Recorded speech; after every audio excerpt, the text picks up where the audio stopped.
ಕಾಳಸಂತೆಯಲ್ಲಿ IPL ticket ಮಾರಾಟ ಕೇಸ್ಗೆ ಸಂಬಂಧಪಟ್ಟ ಹಾಗೆ ಟಿಕೆಟ್ ಮಾರಾಟ ಮಾಡುತ್ತಿದ್ದ 10 ಆರೋಪಿಗಳ ಬಂಧನವಾಗಿದೆ.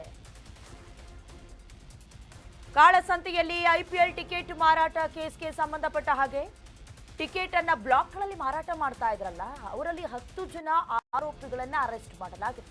ಶುಕ್ರವಾರ ಚಿನ್ನಸ್ವಾಮಿಯಲ್ಲಿ ಪಂದ್ಯ ನಡೆದಿತ್ತು. ಆರ್ಸಿಬಿ ವರ್ಸಸ್ ಜಿಟಿ ನಡುವೆ ಐಪಿಎಲ್ ಪಂದ್ಯ ನಡೆದಿತ್ತು. ಒಂದೇ ಮ್ಯಾಚ್ ಸಂಬಂಧ 7 ಎಫ್ಐಆರ್ ಕೂಡ ದಾಖಲಾಗಿದೆ.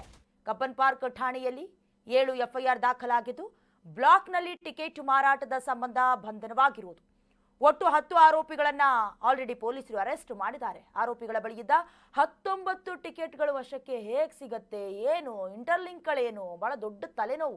ಕೆಎಸ್ಸಿಎ ಸದಸ್ಯರಿಗೆ ನೀಡಿದ್ದ ಕಾಂಪ್ಲಿಮೆಂಟರಿ ಟಿಕೆಟ್ ಗೊತ್ತಾಗ್ತಾ ಇದೆ. ಎಲ್ಲವೂ ಕೂಡ ಒಳಗೊಳಗೆ ಇದ್ಕೊಂಡು ದುಡ್ಡಿನ ಆಸೆಗೆ ಮಾಡಿರೋದು. ಕಾಂಪ್ಲಿಮೆಂಟರಿ ಟಿಕೆಟ್ಗಳನ್ನ ಮಾರಾಟ ಮಾಡಿದ್ರು. ಟಿಕೆಟ್ ಮೌಲ್ಯದ ಅರಿವೇ ಇಲ್ಲ, ಆದ್ರೂ ಮಾರಾಟ ಮಾಡಿರೋದು. P30 ಸ್ಟ್ಯಾಂಡ್ ನಂಬರ್ 3240 ಅಂದ್ರೆ 30 ರಿಂದ 40 ಸಾವಿರ ಬೆಲೆಯ ಟಿಕೆಟ್ಗಳಿದು. ಕೇವಲ 8 ರಿಂದ 10 ಸಾವಿರಕ್ಕೆ ಮಾರಾಟ ಮಾಡಿದ್ದಾರೆ ಅಂತ ಹೇಳಿದ್ರೆ, ಆ ಟಿಕೆಟ್ ಅನ್ನ ಪಡ್ಕೊಳ್ಳೋದು ಯಾಕೆ, ಅದನ್ನ ಮಾರಾಟ ಮಾಡಿ ತಮ್ಮ ಹೊಟ್ಟೆ ತುಂಬಿಸಿಕೊಳ್ಳೋದು ಯಾಕೆ? ಮೋಸದ ಜಾಲವನ್ನ ಪತ್ತೆ ಹಚ್ಚಿದ್ದಾರೆ. ಸದ್ಯ 4 ರಿಂದ 5 ಸಾವಿರ ಮೌಲ್ಯದ ಟಿಕೆಟ್ ಹೆಚ್ಚು ಬೆಲೆಗೆ ಮಾರಾಟ ಮಾಡಿರುವ ವಿಚಾರ ಬೆಳಕಿಗೆ ಬಂದಿದೆ. ಆನ್ಲೈನ್ ನಲ್ಲಿ ಟಿಕೆಟ್ ಖರೀದಿಸಿದ್ರು ಆರೋಪಿಗಳು ಅನ್ನುವಂತ ವಿಚಾರವೂ ಕೂಡ ಗೊತ್ತಾಗಿದೆ. ಸದ್ಯ ಆನ್ಲೈನ್ ನಲ್ಲಿ ಖರೀದಿಸಿ ಹೆಚ್ಚು ಬೆಲೆಗೆ ಮಾರಾಟ ಮಾಡಿರುವ ಆರೋಪದ ಅಡಿಯಲ್ಲಿ 10 ಜನ ಆರೋಪಿಗಳನ್ನ ಅರೆಸ್ಟ್ ಮಾಡಲಾಗಿದೆ.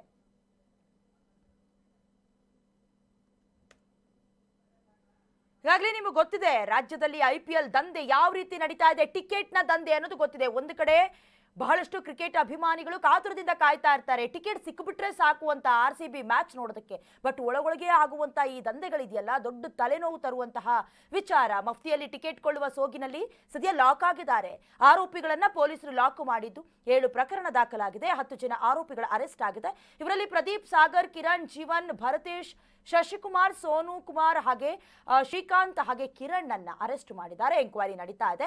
ಬೆಂಗಳೂರು ಪೊಲೀಸರು ಟಿಕೆಟ್ ನೀಡಿದವರ ಬಗ್ಗೆ ಪೊಲೀಸರಿಂದ ತನಿಖೆ ಆಗ್ತಾ ಇದೆ. ಕೆಎಸ್ಸಿಎ ಇಂದ ಟಿಕೆಟ್ ಕಾಂಪ್ಲಿಮೆಂಟರಿ ಆಗಿ ಏನು ಕೊಡ್ತಾರೆ ಅದನ್ನ ತೆಗೆದುಕೊಂಡು ಕಡಿಮೆ ರೇಟಿಗೆ ಮಾರಿರೋದು. ಅಲ್ಲಿ 30 ರಿಂದ 40 ಸಾವಿರ ಕೊಡಬೇಕು. ಅದನ್ನ ತಗೊಂಡು ಬಂದು ಯಾರಿಗೆ ಅವಶ್ಯಕತೆ ಇದೆಯೋ ಬ್ಲಾಕ್ ನಲ್ಲಿ ಅವರಿಗೆ ಎಷ್ಟು ಹಣ ಬೇಕು, ಅವರ ಜೇಬಿಗೆ ಎಷ್ಟು ಇಳಿಸ್ಕೊಳ್ಬಹುದು ಅದನ್ನ ನೋಡ್ತಾ ಇದ್ರು. ಬಟ್ ನಿಮ್ಗೆ ಗೊತ್ತಿದೆಯಲ್ಲ, ಪೊಲೀಸರು ಕೆಲವೊಂದಷ್ಟು ಬಾರಿ ಯೂನಿಫಾರ್ಮ್ ನಲ್ಲಿ ಇರೋದೇ ಇಲ್ಲ.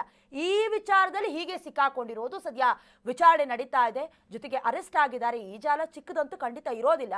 ಹಾಗಾಗಿ ಎಂಕ್ವೈರಿ ಕೂಡ ನಡೀತಾ ಇದ್ದು, ಯಾರ್ಯಾರ ಕೈವಾಡ ಇದೆ, ಜೊತೆಗೆ ದೊಡ್ಡ ದೊಡ್ಡ ವ್ಯಕ್ತಿಗಳ ಇನ್ವಾಲ್ವ್ಮೆಂಟ್ ಇದೆಯಾ, ಎಲ್ಲವೂ ಕೂಡ ವಿಚಾರಣೆಯ ಮೂಲಕ ತಿಳಿದು ಬರಬೇಕಾಗಿದೆ.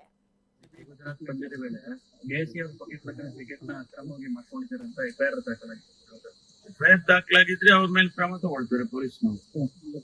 ಬ್ಲಾಕ್ ಅಲ್ಲಿ ಮಾಡೋದಕ್ಕೆ ಅವಕಾಶ ಇಲ್ಲ ಅಲ್ವಾ? ಅದೊಂದ್ ವೇಳೆ ಮಾರಿ ಅವರು ಸಿಕ್ಕಾಕೊಂಡಿದ್ರೆ ಅವ್ರ ಮೇಲೆ ಕ್ರಮ ತಗೊಳ್ತಾರೆ. ಸರ್, ಈಗ ಟಿಕೆಟ್ ಸಿಗಲ್ಲ ಅಂತ ಫ್ಯಾನ್ಸ್ ಒದ್ದಾಡ್ತಿರ್ತಾರೆ ಸರ್. ಇದ್ರ ನಡುವೆ ಒಬ್ಬರ ಹತ್ರ 100 ಟಿಕೆಟ್ ಬ್ಲಾಕ್ ಅಲ್ಲಿ ಮಾರೋರು ಸಿಕ್ಕಾಕೊಡ್ತಾರೆ. ಸಂಸ್ಥೆಯವರೇ ಇದರಲ್ಲಿ ಇನ್ವಾಲ್ವ್ ಆಗಿದ್ದಾರೆ ಅಂತ DNA ಸಂಸ್ಥೆಯವರೇ ವೆರಿಫೈ ಮಾಡ್ತಾರೆ, ಪೊಲೀಸ್ ಅವರು ವೆರಿಫೈ ಮಾಡ್ತಾರೆ. ಯಾಕಂದ್ರೆ ನಮಗೆ ಅದಕ್ಕೆ ಸಂಬಂಧ ಇಲ್ಲ. ನಾವು ಅವರಿಗೆ ಬಿಟ್ಟಿದ್ದೀವಿ. ಆನ್ಲೈನ್ ನಲ್ಲಿ ಟಿಕೆಟ್ ಮಾರೋದು ಅದೆಲ್ಲ ಅವರಿಗೆ ಬಿಟ್ಟಿರೋದು. ಆನ್ಲೈನ್ ನಲ್ಲಿ ಮಾಡಿದ್ದಾರೆ. ಅದೆಲ್ಲ ಎಲ್ಲಿ ಯಾವ ರೀತಿ ಅದು ನಡೆದಿದೆ ಅನ್ನೋದನ್ನ ಈಗ ಏನ್ ಎಫ್ಐಆರ್ ಆಗಿದೆ ಅದರಲ್ಲಿ ಪರಿಶೀಲನೆ ಮಾಡ್ತಾರೆ. ಆರ್ಸಿಬಿ ಗುಜರಾತ್ ಪಂದ್ಯದ ವೇಳೆ ಕರ್ನಾಟಕ ನ್ಯೂಸ್ ಬೀಟ್ ಫಾಲೋ ಮಾಡಿ, ಸಬ್ಸ್ಕ್ರೈಬ್ ಮಾಡಿ.